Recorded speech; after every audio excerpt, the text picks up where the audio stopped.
Mutual fund निवेश बाजार जोखिमों के अधीन है। योजना से जुड़े सभी दस्तावेजों को ध्यान से पढ़ें।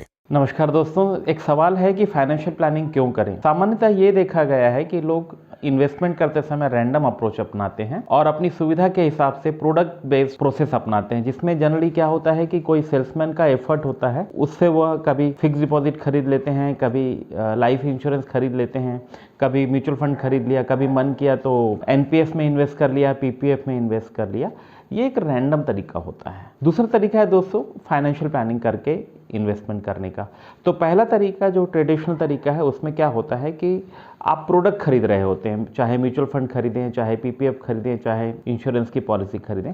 जबकि जो नया तरीका है फाइनेंशियल प्लानिंग का, वो गोल बेस्ड होता है। तो इसमें क्या होता है कि आप एक गोल बनाते हैं, आपके फाइनेंशियल गोल्स। इसमें आप ये कैलकुलेट करते हैं कि आपका कैश फ्लो कैसा है, आपकी इनकम कैसी है, आपका एक्सपेंसेस कितना है और आपके आने वाले समय में कौन कौन से फाइनेंशियल गोल्स हैं, उसको लिख करके डॉक्यूमेंट करके एक कैलकुलेटर की सहायता से, फाइनेंशियल कैलकुलेटर की सहायता से कैलकुलेट करते हैं कि मुझे कब कब और कहाँ कहाँ कितना कितना पैसा इन्वेस्ट करना है। पुराना तरीका जो है वह प्रोडक्ट ओरिएंटेड होता है और ट्रांजैक्शनल बेसिस पे होता है कि आपने कोई ट्रांजैक्शन कर लिया किसी के बोलने पे और वो आपने प्रोडक्ट खरीद के रख लिया। जबकि जो मॉडर्न तरीका है उसमें आप गोल बेस्ड या नीड बेस्ड एनालिसिस करके आप उसमें इन्वेस्ट करते हैं। तीसरा फर्क क्या है कि ट्रेडिशनल वे में और न्यू वे में आपका जो पोर्टफोलियो होता है वो अनऑर्गेनाइज होता है।